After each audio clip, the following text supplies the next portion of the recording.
Bendito Dios y Padre nuestro que moras en el cielo, te alabamos, Señor, porque hoy día sí estamos de fiesta solemne, no a la manera, Señor, que la celebra el mundo, sino porque es realidad que con tu muerte y resurrección, Señor, nos has comprado para ti. Con tu muerte y resurrección has vencido el pecado, la muerte y al que tenía el poder de la muerte, es decir, al diablo. Gracias te damos, Señor, porque nosotros tenemos el privilegio de hacerlo no una vez al año, sino que tenemos el privilegio de hacerlo cada 8 días que nos reunimos aquí para ser expuestos a la luz de tu palabra. Por lo tanto, Señor, te rogamos nuevamente, háblanos al corazón. Transforma nuestros corazones, que tu Espíritu Santo sea el que esté haciendo la obra en ellos. Hazme solamente un instrumento, pero que tu gloria resplandezca. Te lo suplicamos en Jesucristo. Amén.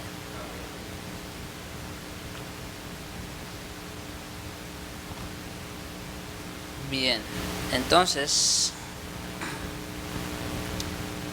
el sermón de hoy precisamente lo he titulado El Espíritu y no la letra. El Espíritu y no la letra. Vamos a ver aquí nosotros un contraste. ¿Qué quiere decir el Espíritu y no la letra? ¿O por qué lo puse de esa manera?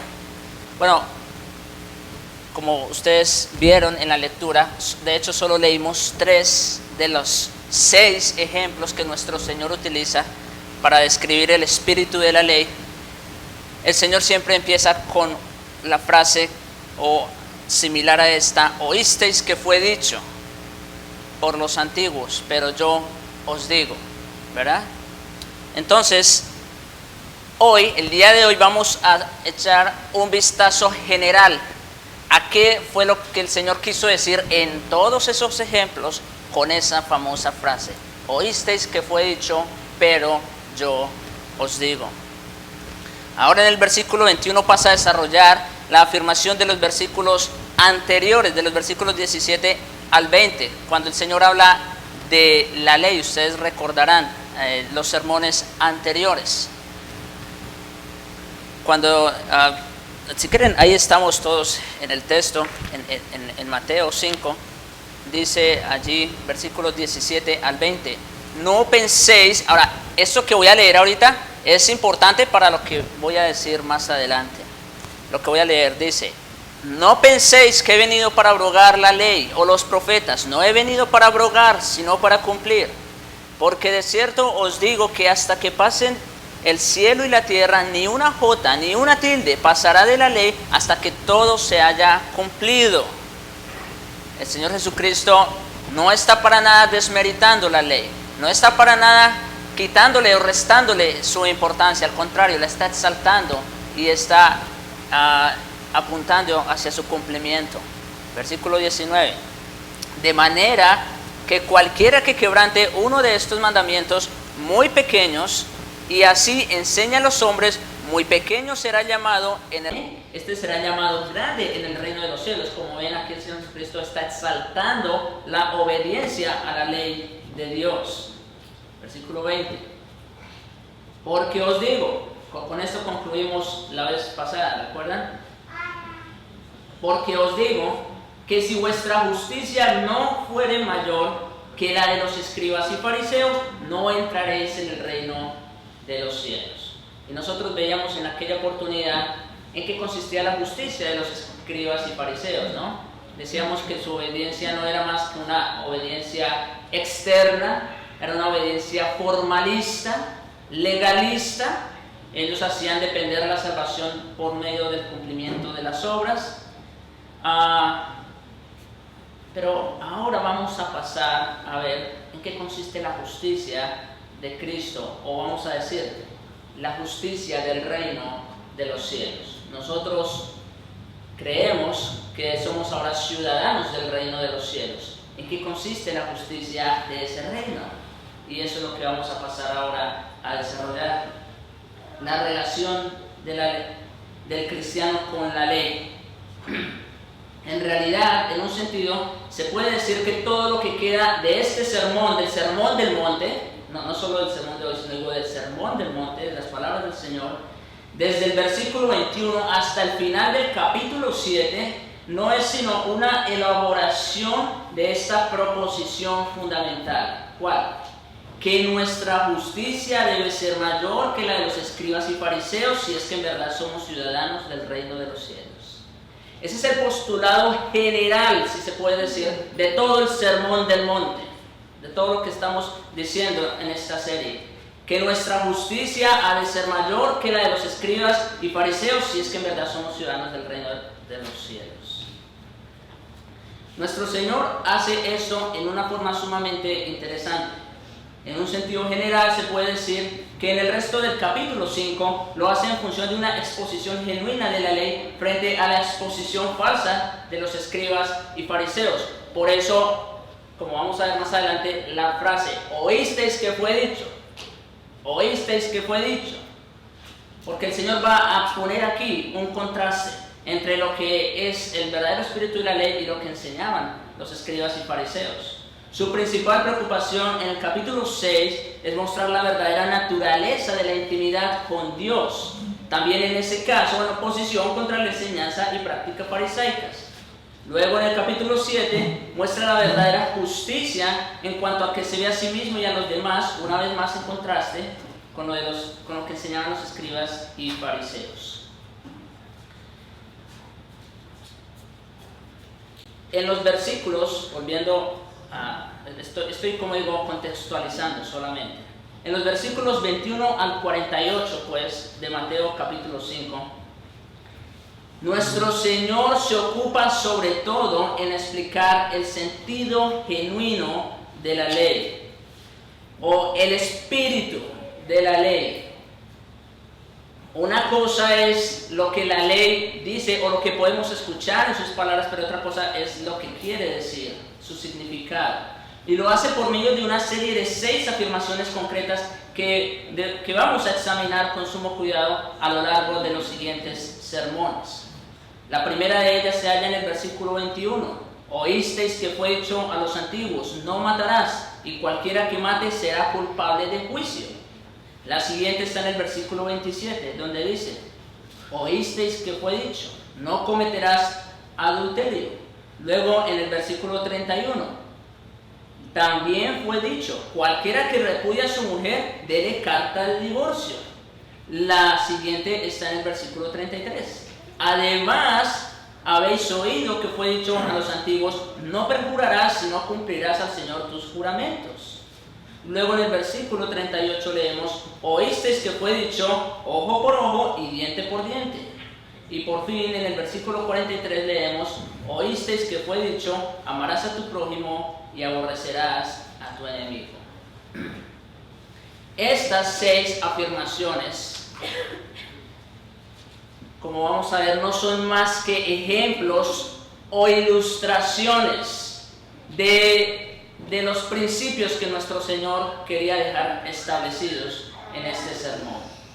No son más sino ejemplos o ilustraciones.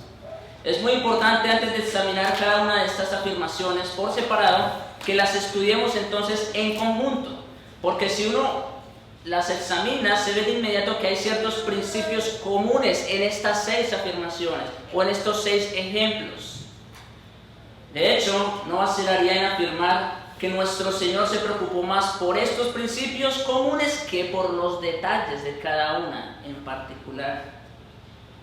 En otras palabras, establece ciertos principios y luego los ilustra. Es obvio, por tanto, que nos aseguremos de que entendamos primero estos principios. ¿Qué fue lo que el Señor quiso decir en un sentido amplio, en un sentido general, cuando va a hacer mención de estas 6 afirmaciones o cuando va a traer estos ejemplos? Normalmente, cuando uno está explicando y uno dice, bueno, por ejemplo, o vamos a ilustrarlo de esta manera. Las personas tienden a retener más por la ilustración que por la definición en sí mismo, ¿no es cierto? Por eso fue que el Señor en su sabiduría grabó 6 ilustraciones o 6 ejemplos. Ahora, ¿qué es lo importante? ¿El ejemplo o el concepto? Lo importante es el concepto. Pero el Señor lo hace en su sabiduría para que nosotros retengamos los principios o los conceptos. Así que lo que hoy trato de hacer es, primero que todo, dejar claro esos principios que el Señor Jesucristo quiere traer, para luego entrar en cada una de las ilustraciones o de los ejemplos. Lo primero entonces que queremos analizar es la fórmula que utiliza. Oísteis que fue dicho por los antiguos. Ahora, aquí hay una ligera variación en el versículo, pero es esencialmente la forma en que introduce todas estas afirmaciones. Debemos tener una idea muy clara acerca de esto. Algunas traducciones dicen así: oísteis que fue dicho por los antiguos. Ahora, si nos vamos a los argumentos lingüísticos, ¿qué es mejor decir? Si fue dicho a los antiguos o por los antiguos, siempre van a surgir muchos comentarios.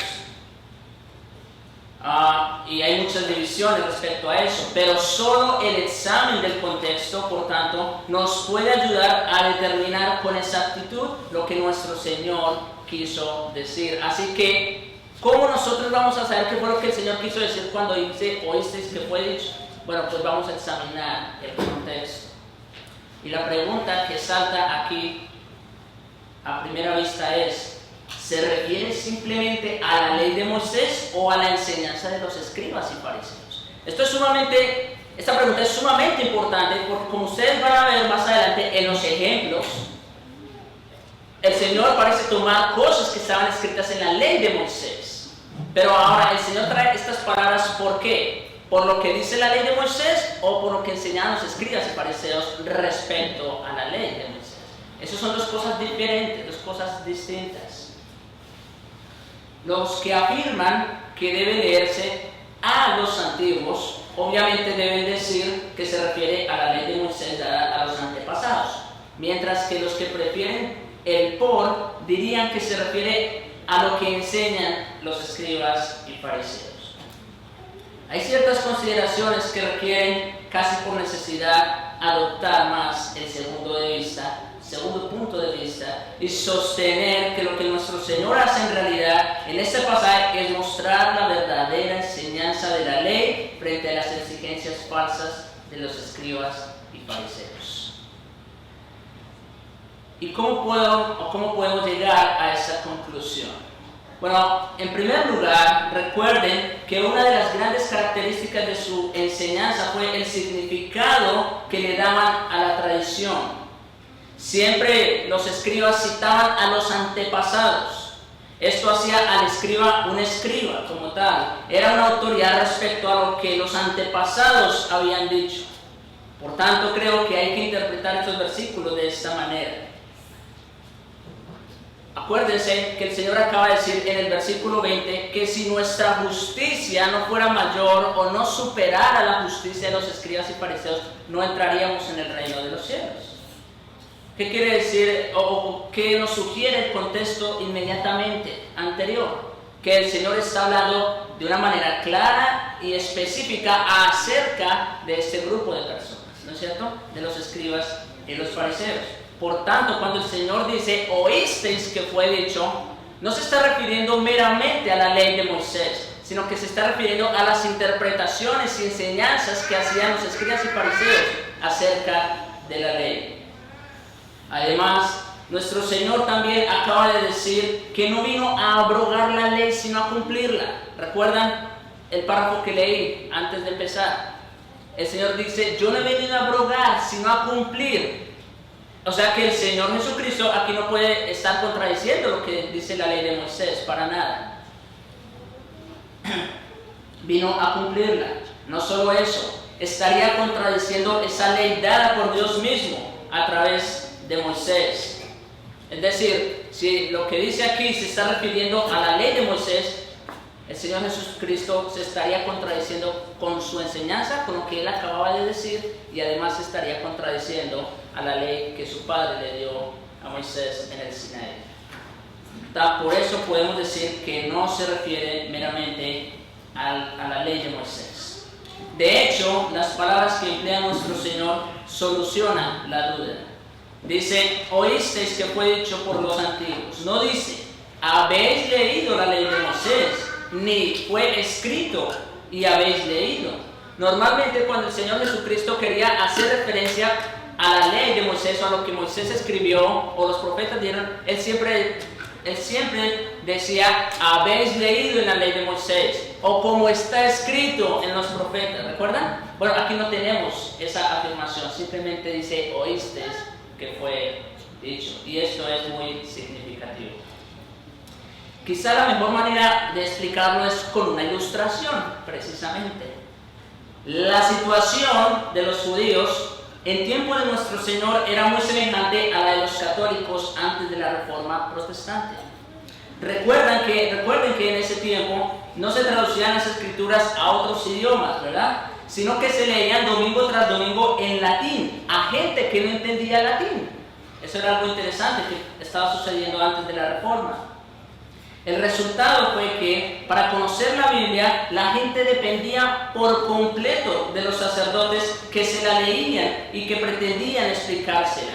No podían leerla por sí mismos para comprobar lo que oían los domingos desde el púlpito. Igual los judíos se atenían únicamente a lo que les enseñaban los escribas desde los púlpitos. Lo que la Reforma Protestante hizo en un sentido fue poner la Biblia en manos de la gente. Les permitió leerla por sí mismos y comprobar la enseñanza falsa y las explicaciones erróneas del Evangelio que se les había dado. La situación de nuestro Señor fue muy parecida.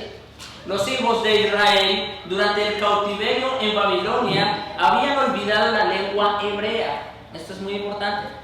Ellos, la mayoría, habían olvidado la lengua hebrea. Cuando regresaron y por mucho tiempo después ellos hablaban arameo. Por eso cuando el Señor Jesucristo estuvo entre los judíos, ya el idioma de ellos no era el hebreo, sino el arameo. Y oficialmente pues el griego, porque en ese entonces los griegos habían helenizado o habían conquistado parte de ese territorio. Pero los judíos como tal habían olvidado su lengua, vamos a decir materna, que era el hebreo. No conocían suficiente el hebreo como para leer la ley de Moisés tal como aparecía en las escrituras que poseían en hebreo. La consecuencia fue que para conocer la ley dependían de la enseñanza de los escribas y fariseos. Nuestro Señor, por tanto, les dice con razón, oísteis que fue dicho. Esto es lo que habéis venido oyendo. Esto es lo que se os ha dicho. Esta es la predicación que habéis escuchado en las sinagogas. Eso es lo que el Señor quiere decir con esa frase, oísteis que fue dicho. Esto es lo que ustedes han escuchado todo este tiempo de mano de los escribas y fariseos. La consecuencia fue que lo que esa gente creía que era la ley no lo era en absoluto, sino lo que de ella explicaban los escribas y fariseos. Consistía sobre todo de varias interpretaciones y tradiciones que se habían ido agregando a la ley a lo largo de los siglos, y por ello era indispensable que se les explicara a esa gente lo que la ley sí enseñaba y decía en verdad. Los escribas y fariseos le habían añadido sus propias interpretaciones y resultaba casi imposible en ese tiempo decir que era ley y que era interpretación. Vamos a decir, era tal la ignorancia de los judíos en aquel tiempo con respecto a su idioma nativo, el hebreo, y a la ley misma, que era difícil para ellos discernir qué era realmente la ley y que simplemente era interpretación de los escribas y fariseos. Por eso resultaban muchas confusiones. Ellos creían absolutamente todo lo que ellos enseñaban. Una vez más, la analogía de lo que sucedió antes de la Reforma nos ayudará a ver la situación exacta. La enseñanza de la Iglesia Católica antes de la Reforma Protestante era una interpretación falsa del Evangelio de Jesucristo. Decía que había que creer en los sacramentos para salvarse y que fuera de la Iglesia y aparte del sacerdocio no había salvación. Eso era lo que la Iglesia Católica Romana enseñaba. antes de la reforma. Bueno, hoy día lo sigue haciendo en alguna manera. Por eso los papás bautizan a los niños de pequeños, creyendo que con ellos reciben el beneficio de la salvación. Así enseñaban ellos la salvación. La tradición y diferentes añadiduras habían desfigurado el Evangelio. El objetivo de nuestro Señor, como veremos al examinar estos ejemplos, fue mostrar con exactitud lo que había sucedido con la ley de Moisés y como consecuencia de la enseñanza de los escribas y fariseos. Por ello, quiere aclarar bien lo que decía la ley. Este es el primer principio que debemos tener presente. El Señor quería aclarar la mente de los oyentes, de los que lo estaban escuchando. Quería darles la verdadera interpretación de la ley, en otras palabras, aquella que se había desfigurado por mano de los escribas y fariseos. Pero en segundo lugar, debemos examinar también la otra afirmación extraordinaria. Dice allí el texto, pero yo os digo. Ahora, parece allí muy presuntuoso escuchar a alguien decir, ¿oísteis que fue dicho? Piensen en esto un momento, hermanos y amigos que están aquí. Ustedes toda la vida han estado escuchando cierto tipo de religión, cierto tipo de exposiciones o de sermones. Sus papás toda la vida les han inculcado una religión y ustedes lo creen como palabra de Dios porque así vino desde la cuna. Y resulta que alguien ahora viene y les dice, pues eso que ellos les enseñaron es mentira, es falso. ¿Cuál sería la reacción de uno en ese momento? ¿Cómo alguien se puede atrever a decir, pero ahora yo os digo? Esto es de esta manera. Eso suena muy chocante para la mente de las personas. Estamos desde luego frente a una de las afirmaciones más cruciales respecto a la doctrina de la persona del Señor Jesucristo. Como ven, no vacila en presentarse a sí mismo como autoridad. Oísteis que fue dicho, pero yo os digo. Es obvio también que tiene un significado especial con relación a la afirmación anterior. Si uno adopta el punto de vista de que por los antiguos significa la ley de Moisés, entonces uno se ve más o menos obligado a creer que lo que nuestro Señor dijo fue que la ley de Moisés decía, pero yo os digo, lo cual indicaría que corrige la ley de Moisés, pero no es así. Dios es inmutable, Él no cambia. Y es no solo eso, miren cómo sigo diciendo aquí. Más bien el Señor está diciendo, os interpreto la ley de Moisés y esta interpretación mía es la verdadera y no la de los escribas y fariseos. Y todavía más podría decir el Señor Jesucristo, el que os habla aquí es el autor de la ley de Moisés. Yo se la di a Moisés y solo yo por tanto puedo interpretar la verdad de la misma. Wow. El que estaba frente a ellos no era cualquier persona que llegó con una nueva interpretación de la ley. No era un nuevo movimiento que estaba surgiendo, no. Aquí tenemos al autor mismo de la ley. ¿Y quién mejor que el autor mismo de la ley nos explique la ley? Eso es lo mejor que les podía haber pasado a ellos. Que el autor mismo ahora les quitara el velo de todo lo que ellos habían creído durante siglos y ahora conocieran el verdadero significado de la misma. Eso es lo que tenemos aquí. Como ven, no vacila en arrogarse una autoridad única. Pretende hablar como Dios, porque lo es. Considera a la ley de Moisés como algo que no pasará. Ni siquiera una jota ni una tilde de la misma. Pero con todo, no vacila en afirmar, pero yo os digo. Se arroga a sí mismo la autoridad de Dios, y esto desde luego es lo que se dice de él en los 4 evangelios y en todo el Nuevo Testamento. Esa frase de que, pero yo os digo, es sumamente trascendental en entender la persona de nuestro Señor Jesucristo. Era infinitamente más que eso. No era un simple maestro, ni un simple hombre. No era un simple comentarista de la ley, ni otro escriba o fariseo, ni tampoco un simple profeta. Era infinitamente más que eso. Era el Hijo de Dios encarnado que presentaba la ley de Dios.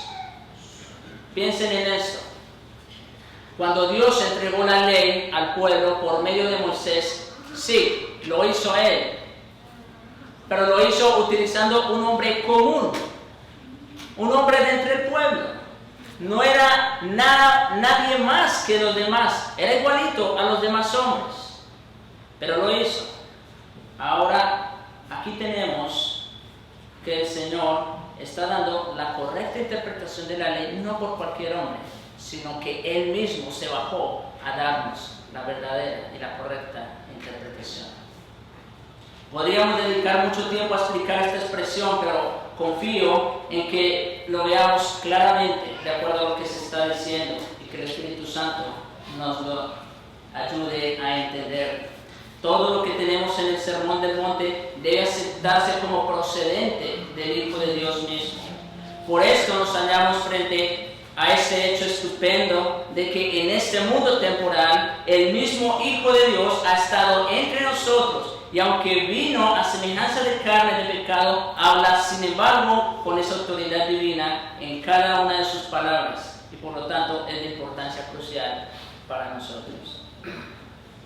Esto nos conduce al análisis de lo que de hecho Él dijo o quiso decir. Es importante que estudiemos la afirmación en conjunto. Oísteis que fue dicho, pero yo os digo.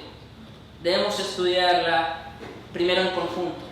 Dejemos una vez más para siempre de lado la idea de que nuestro Señor vino para dar una ley nueva o para proclamar un código ético nuevo. No, y digo esto porque muchos, y aún dentro de que se llaman cristianos, dicen, bueno, pues ya no estamos bajo la ley, pero tenemos que hacer lo que el Señor dijo en el Sermón del Monte. En otras palabras, ven el Sermón del Monte como la nueva ley. Ahora, eso no es lo que el Señor está diciendo aquí. Esto no es un nuevo código de ética o de conducta. Lo que tenemos aquí es la interpretación correcta de la misma. Nuestro Señor se preocupa más por los principios que por los ejemplos. Si tomamos pues las ilustraciones y las convertimos en la ley, estamos negando lo que Él quiso decir. Nos convertimos en típicos escribas y fariseos. Esto es sumamente importante. Si nosotros hacemos de las palabras de nuestro Señor Jesucristo en este Sermón del Monte, las hacemos nuestra ley, nuestro manual de regla y conducta, entonces nos estamos convirtiendo en unos escribas y fariseos. Por ejemplo, si tomamos la letra de la ley en las palabras del Señor Jesús, cuando habla acerca del adulterio, sácate un ojo, todos estaríamos tuertos aquí. Seríamos unos típicos escribas y fariseos. Pero debemos de entender qué fue lo que el Señor quiso decir en realidad con cada una de estas ilustraciones o de estos ejemplos. No es un código ético. Quiere esbozar un cierto estilo de vida y viene a decirnos, miren, os ilustro esta clase de vida que el ciudadano del reino de los cielos ha de vivir. Hay que decir todo esto a fin de poner de relieve este punto. Si tomamos las 6 afirmaciones que nuestro Señor hizo en función de la fórmula, oísteis, pero yo os digo, veremos que el principio que utiliza es exactamente el mismo en cada caso. En uno trata de la moralidad sexual, en otro trata del homicidio, en otro trata el divorcio, pero el principio siempre es el mismo. Por eso digo, no son más que ejemplos o ilustraciones, pero el principio es el mismo. Ahora, ¿cuál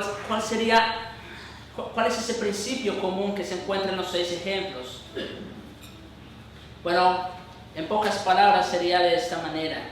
El deseo básico, primordial de nuestro Señor era mostrar el significado y la intención verdaderos de la ley y corregir las conclusiones erróneas que los escribas y fariseos habían sacado de ella y todas las nociones falsas que se habían basado en ella. Eso es lo que el Señor quería hacer en este famoso sermón del monte. Corregir la falsa enseñanza, la falsa tradición que habían venido escuchando los judíos de manos de los escribas y fariseos y darles la correcta interpretación o el verdadero significado. Ahora, vamos antes de acercarnos a estos ejemplos o a estas ilustraciones, vamos a ver unos principios específicos, unos principios particulares relacionados con lo que el Señor va a decir. Y el primero de ellos, el primer principio es lo que sobre todo cuenta es el espíritu de la ley, no la letra solamente. Lo que cuenta es el espíritu de la ley y no la letra solamente. La ley no tenía que ser algo mecánico, sino vivo. Cuando digo mecánico, es como cuando uno pone un robot, lo pone a trabajar y hace exactamente aquello para lo cual fue creado, ¿no es cierto? Pero no, la ley no debe ser algo mecánico, no debe ser algo que son las 8 de la mañana, tengo que alistarme para ir a la iglesia, a las 10 salgo y llego a las 10:30 y así, como algo rutinario. No, la ley no tenía que ser algo mecánico, sino algo vivo. El problema de los fariseos y de los escribas es que se concentraban solo en la letra, pero con exclusión del espíritu. Y este es un tema muy importante. Es un tema importante el de esta relación entre la forma y el contenido. El espíritu es siempre algo que ha de tomar forma, y ahí nacen las dificultades. El hombre siempre se fija más en la forma, en lo externo, que en el contenido, en la letra más que en el espíritu. Y esto es así, hermanos, porque es más fácil obedecer una regla en letra que en el espíritu. Es más fácil para una persona conformarse a un número de reglas en un manual antes que tener una relación viva y personal con el autor de la misma. Recuerden lo que el apóstol insiste en 2 Corintios cuando dice: la letra mata. Los escribas y fariseos se fiaban mucho de la letra de la ley. Ellos podían agarrar a una persona y golpearla y contar que no le quitaran la vida. Habían dicho: hemos guardado la ley, porque no le quitaron la vida. Pero eso no es el espíritu de la ley. La letra mata, mas el espíritu vivifica. Y su pensamiento principal en ese capítulo es que Israel pensaba tanto en la letra que había perdido el espíritu. Por eso el Señor ya no quería más sacrificios ni más holocaustos de parte del pueblo, porque ellos solamente lo hacían como algo formal. Ellos solamente se quedaron en la letra, en la forma, pero no tenían el espíritu. Sus corazones estaban lejos de Dios. Así que de nada les servía toda la forma de ritos, de ceremonias o de cosas que ellos hicieran según para agradar a Dios. El propósito exclusivo de la letra es dar cuerpo al espíritu, y el espíritu es lo que realmente importa, no la simple letra. Cuando el Señor Jesucristo nos mira a nosotros y mira nuestra obediencia con respecto a la ley, Él no solo se fija en que nosotros hayamos guardado el mandamiento en una forma externa, Él lo que mira es el corazón, la intención con la que hubo ese acto. Los escribas y fariseos creían que habían cumplido la ley a la perfección si no mataban de hecho a nadie. Era lo que les decía hace un momento. Si ellos creían que la persona seguía con vida, pues ok, no quebrantamos el mandamiento, el 6º mandamiento. Lo mismo se puede decir de las otras ilustraciones. Nadie con ello entendía para nada el espíritu de la ley, el cual es no solamente no tengo que matar literalmente a nadie, sino mi actitud respecto a los demás ha de ser de una manera justa y amorosa. El verdadero espíritu de ese mandamiento, para seguir con la ilustración del 6º mandamiento, no solamente es no matar a alguien, sino tiene que ver con el espíritu de preservar la vida, de ser benignos con nosotros. Eso también implica no matar. El simple hecho de que uno no cometa adulterio en un sentido físico no quiere decir que uno haya observado la ley. ¿Qué espíritu se tiene? ¿Qué desea uno al mirar? Y así sucesivamente pudiéramos seguir evaluándonos a nosotros mismos. El espíritu y no la letra es lo que cuenta. Es evidente pues que si confiamos en la letra entenderemos mal la ley. Déjenme insistir que esto se aplica no solo a la ley de Moisés, sino todavía más en un sentido al sermón del monte.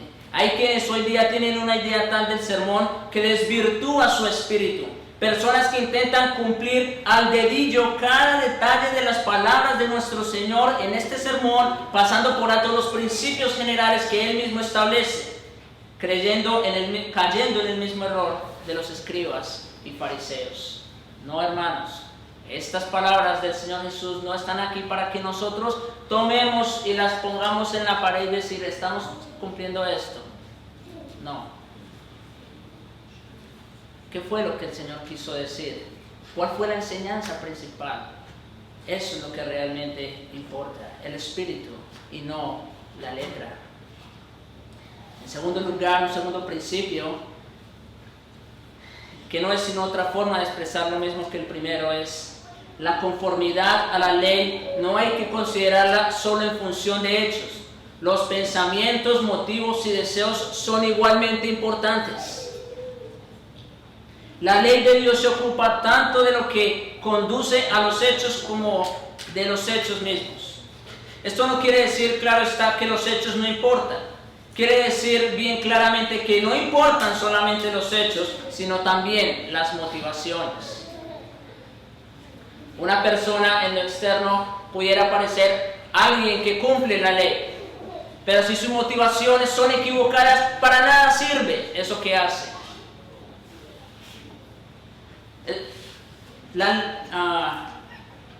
Esto debería ser un principio obvio. Los escribas y fariseos se preocupaban tan solo del acto del adulterio o del acto del homicidio, pero nuestro Señor se esforzó en subrayarles que lo que en última instancia es de verdad reprensible ante Dios es el deseo en el corazón y mente del hombre lo que conduce a hacer estas cosas. Muy a menudo el Señor repitió esto, que los malos pensamientos y las malas acciones proceden del corazón.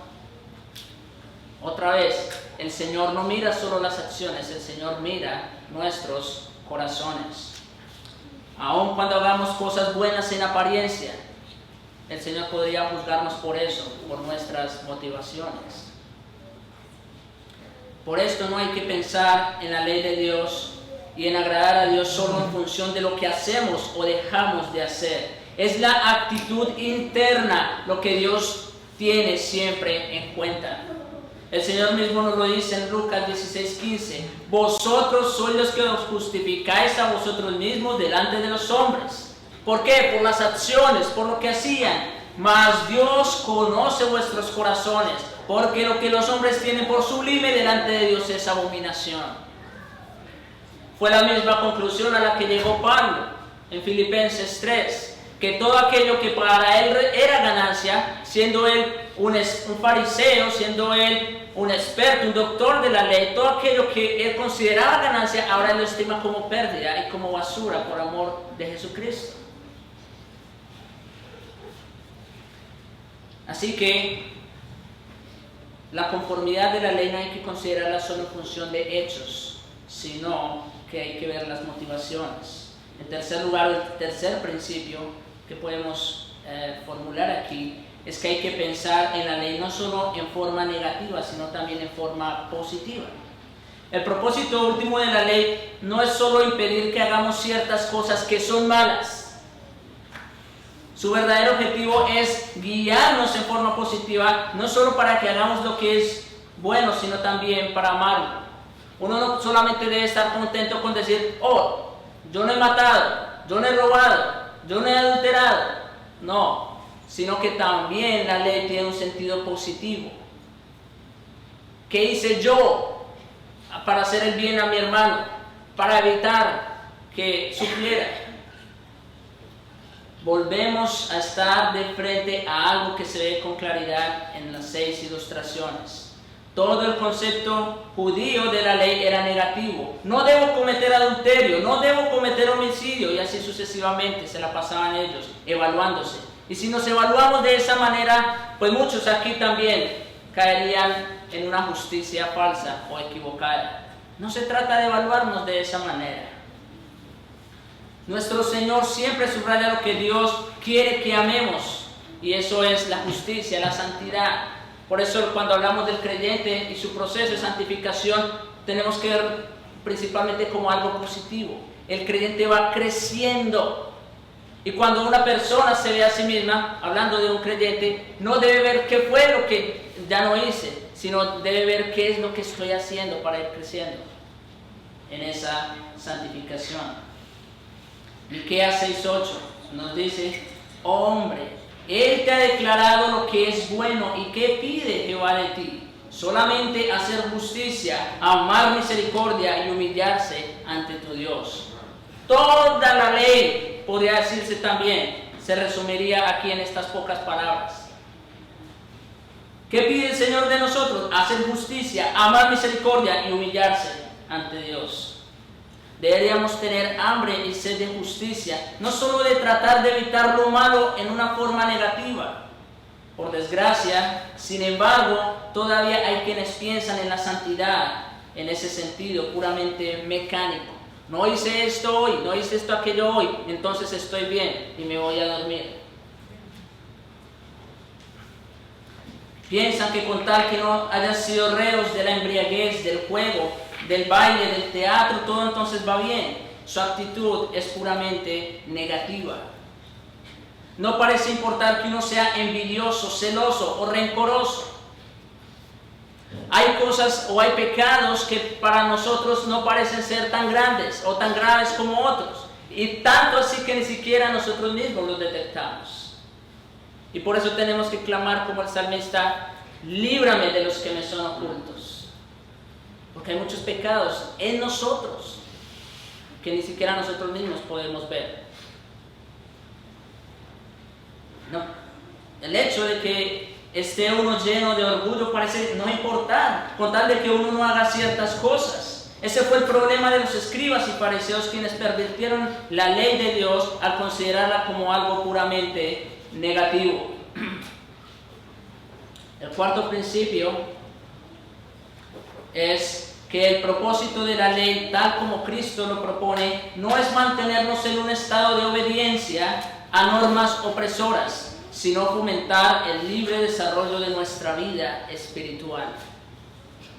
Repito, el propósito de la ley, tal como Cristo lo propone, no es mantenernos en un estado de obediencia a normas opresoras, sino fomentar el libre desarrollo de nuestra vida espiritual. No el libre desarrollo de la personalidad, como lo enseñan los humanistas, sino el libre desarrollo de nuestra vida espiritual.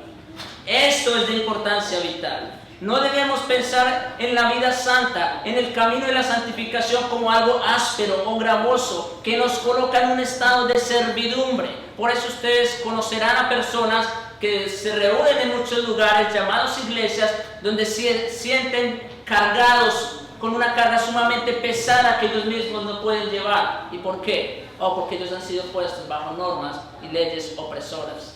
El Señor Jesucristo no quiere eso de sus hijos, de los ciudadanos del reino de los cielos. En absoluto, la posibilidad gloriosa que nos ofrece el Evangelio de Cristo es que nos desarrollemos como hijos de Dios, creciendo a la medida de la estatura de la plenitud de Cristo. El Señor Jesucristo quiere que seamos como Él. Como dice también Juan en su primera carta, por eso sus mandamientos no son gravosos. Para el verdadero creyente, para la persona que tiene una relación genuina con Dios, los mandamientos de Dios no son gravosos, sino que son un deleite, porque todo lo que anhela es la santidad, ser como el Señor. De modo que si ustedes y yo consideramos la enseñanza ética del Nuevo Testamento como algo que nos paraliza, si pensamos en ella como algo estrecho y que restringe, significa entonces que todavía no hemos entendido la ley, y mucho menos el Evangelio. Si para usted guardar la ley de Dios es algo pesado, es algo gravoso, es porque aún no ha conocido la gracia del Evangelio. El propósito del Evangelio es conducirnos a la libertad gloriosa de los hijos de Dios. Y estos preceptos específicos no son más que ejemplos concretos de cómo podemos llegar a disfrutarlo.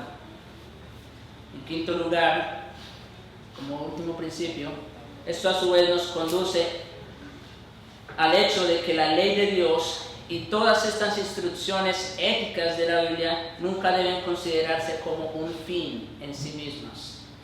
Y este punto es sumamente importante también.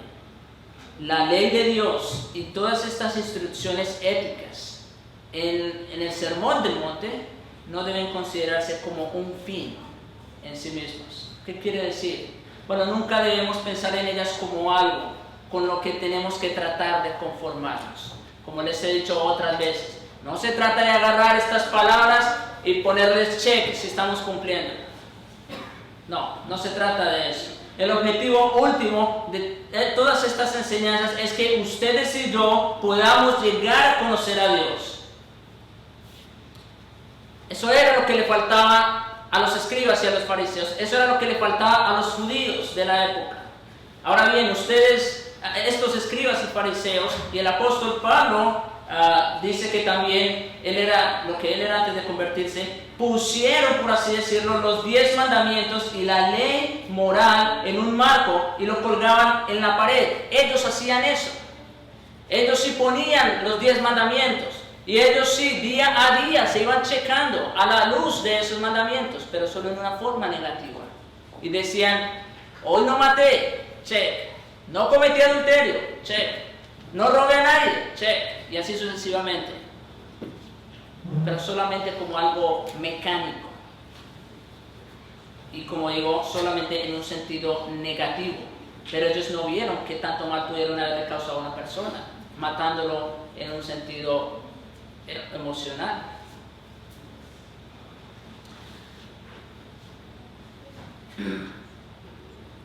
Bien, pues ellos podrían decir, pues no soy reo de ninguna de estas, de haber quebrantado estos mandamientos, y por lo tanto todo va bien. Soy justo y todo va bien entre Dios y yo. Consideraban la ley como algo en sí misma. La codificaron de este modo con tal de que cumplieran este código, decían que todo estaba bien. Es más fácil para una persona regirse por una lista de reglas y decirle, esto es lo que tienes que hacer. Cuando una persona va a una empresa a trabajar y le dicen, estas son las cosas que hay que hacer, ahí sí, las personas miran, ya hice esto, ya cumplí, ya hice esto, ya cumplí. Pero así no es, así no funciona con la ley del Señor. Según nuestro Señor, esta es una idea falaz de la ley. La prueba a la que uno ha de someterse a sí mismo es esta. ¿En qué relación estoy con Dios? ¿Lo conozco de verdad? Como diría un autor, J.I. Packer, una persona pudiera tener un conocimiento tal de Dios como el mismo Calvino, ostentar que tiene tal conocimiento de Dios, pero ni siquiera tener una relación con Él. No se trata meramente de venir a los cultos, a la iglesia, domingo tras domingo, escuchar sermón tras sermón, leer la Biblia todos los días. Es una persona cualquiera lo puede hacer. No se trata de eso. Se trata principalmente de la relación que tú tienes con Dios. Eso es lo más importante. No nos acostumbremos. Eso de acostumbrarnos es muy, vamos a decir, muy típico en nuestros días. Personas que se acostumbran a otras, ¿no? Hay parejas que simplemente nomás ya se acostumbran la una con la otra y ahí tratan de llevarla. Pero no hay un amor en la pareja. Bueno, igual sucede con el Señor. Solamente nos acostumbramos. Nos acostumbramos a hacer esto y aquello. Y si cumplimos con eso, todo está bien. Pero no se trata de acostumbrarnos. Se trata de tener una relación viva y personal con el Señor. Uno se pregunta más bien, cuando uno va a la cama a dormir, Uno no debería decir, he cometido adulterio, homicidio, entonces doy gracias a Dios. Uno más bien debería preguntarse, ¿ha ocupado Dios el primer lugar en mi vida el día de hoy? ¿He vivido para su gloria y honor? ¿Lo conozco mejor hoy? ¿Tengo celo por su honor y su gloria? ¿Ha habido algo en mí que no se haya asemejado a Cristo? ¿Pensamientos, imaginaciones, deseos? La pregunta que uno debiera hacerse antes de ir a la cama es, ¿he crecido hoy en santidad? ¿He podido ver un aumento en el camino al cielo? Esas son las preguntas que debemos hacernos antes de ir a dormir. No tenemos que irnos tan lejos para considerar pecados grandes. Y entonces si no cometí un pecado grande, pues todo está bien. Se trata es qué relación tienes con el Señor. Es decir, uno se examina a la luz de una persona viva y no en función solo de un código mecánico de normas y reglas. Nuestro Señor mismo lo dice así claramente. Ustedes ya lo han escuchado y vuelvo y lo leo. En Mateo 22, 37 al 40. Jesús dijo, y el contexto es interesante, fue un fariseo que se le acercó para tentar al Señor, a ver qué iba a decir el Señor, cuál mandamiento es más importante, ¿verdad? ¿No matar? ¿O no cometer adulterio? ¿O no robar? ¿Cuál es el más importante, Señor? Eso era lo que ellos esperaban de Jesús, porque si decía uno o el otro, los fariseos sabían, iba a decir, no, y que hay de aquel, y que hay de aquel otro. Ellos hicieron esa pregunta para tentar al Señor. Y miren lo que el Señor le responde. Jesús le dijo, amarás al Señor tu Dios con todo tu corazón, con toda tu alma y con toda tu mente. Este es el primero y grande mandamiento. Nosotros no debemos medir nuestra fe, ni debemos medir nuestra obediencia simplemente por una lista de reglas o normas. Nosotros debemos de medir nuestra fe y nuestra santidad solamente en relación con el Señor. Amarás al Señor tu Dios. ¿Le amas hoy más que ayer? Esa es la pregunta que debemos hacernos. Y el segundo es semejante, amarás a tu prójimo como a ti mismo. Si tú amas al Señor, el resultado va a ser este, amar a tu prójimo. En cambio de tú ofender y golpear a tu prójimo, lo que tú vas a hacer es tratar de hacer el bien. Eso es lo que tú vas a hacer, amar a tu prójimo. De estos dos mandamientos depende toda la ley y los profetas. Y así, como no hay que considerar la fe, la ley como un fin en sí mismo, tampoco hay que considerar el sermón del monte como fin en sí mismo. No vamos a poner el sermón del monte como una lista de cosas que vamos a hacer para ponerle check si lo estamos haciendo. No maté hoy, check. No cometí adulterio, check. No me divorcié, check. Y así sucesivamente. No se trata de eso.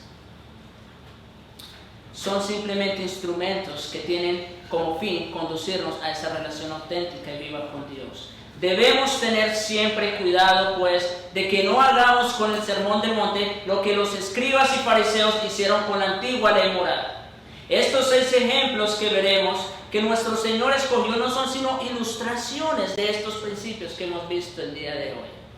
Por eso, como les dije al principio, el día de hoy nuestro sermón va a ser general, va a ser un poco más informativo. Vamos a dejar claros y establecidos los principios con los que nos vamos a acercar a evaluar cada uno de los ejemplos. Esto es sumamente importante, lo que hicimos el día de hoy. Lo que importa es el espíritu y no la letra. Son la intención, el objetivo y el propósito lo importante. Lo que hay que evitar por encima de todo en nuestra vida cristiana es esta tendencia fatal a vivir la vida cristiana aparte de una relación directa, viva y genuina con el Señor. Que no nos volvamos, hermanos, cristianos formalistas, cristianos conformistas en el sentido de, como les decía, hice esto y aquello, todo está bien. Ya cumplí. Ya vine a la iglesia. El resto de la semana es para mí. No nos volvamos cristianos de cada 8 días, sino que lo más importante sea esa relación viva con el Señor, día tras día, día tras día. Y debemos pedirle al Señor en oración que nos ayude, que ponga en nosotros el querer como el hacer, porque es que esta relación, hermanos, no la puede tener ninguna persona sin el Espíritu Santo. Es solamente Cristo, por su Espíritu, que obra en nosotros el querer como el hacer. De ahí la importancia también de buscar al Señor en oración y pidámosle al Señor cosas grandes. Claro, nosotros pedimos al Señor por salud, pedimos por trabajo, pedimos por muchas cosas que son importantes, tienen su importancia en esta vida. Pero pidámosle al Señor cosas más grandes. Él es más grande y poderoso para hacerlo. Pidámosle al Señor santidad. Pidámosle al Señor que nos dé más amor por Él y por los hermanos. Pidámosle al Señor que aumente nuestra fe para que le creamos más y más. Y amigo que nos visita, ¿qué esperas para iniciar formalmente una relación con este Dios tan lleno de gracia y amor? Pero que de ningún modo tendrá por inocente al culpable. El Señor Jesucristo ya pagó el precio por el pecado y sus consecuencias. Acógete a los beneficios de la obra de Cristo, para que como Pablo digas que fuiste hallado en Él, no teniendo su propia justicia que es por la ley, sino la justicia que es por la fe en Jesucristo. Hermano, acogerse a la obra de Cristo. Amigo que estás aquí, acogerse a los beneficios de la obra de Cristo es lo más grande que le puede pasar a una persona. Porque ya no va a depender en el día del juicio de lo que Él hizo o de lo que Él fue. Cuando el Señor ponga en balanza lo que tú eres y lo que tú hiciste, eso no va a servir para nada, más que para mandarte al infierno. Pero cuando Él pese la justicia de Cristo, esa va a ser la que te va a dar entrada al reino de los cielos. Oramos. Bendito Dios y Padre nuestro, te alabamos, Señor, por tu palabra viva y eficaz. Gracias te damos, Señor, porque no nos has dejado sin tu testimonio. No nos has dejado solos, sino que nos has dejado tu Espíritu Santo, el Consolador, para que nos enseñe, nos instruya y nos redarguya. Te rogamos, Señor, cumple tu propósito según tú lo has propuesto hacer con cada uno de nosotros. Salva, Señor, a aquellos que te has propuesto salvar a través de la predicación del Evangelio. Te suplicamos, Señor, perdónanos. Perdónanos también por ser conformistas, por simplemente querer cumplir con algo, con la letra, pero sin tener una relación viva y personal contigo. Te suplicamos, Señor, obra en nosotros el querer como el hacer. Provócanos más a ti. Danos hambre y sed de justicia, hambre y sed de tu palabra. Porque te lo rogamos en Jesucristo y para tu gloria. Amén. Amén.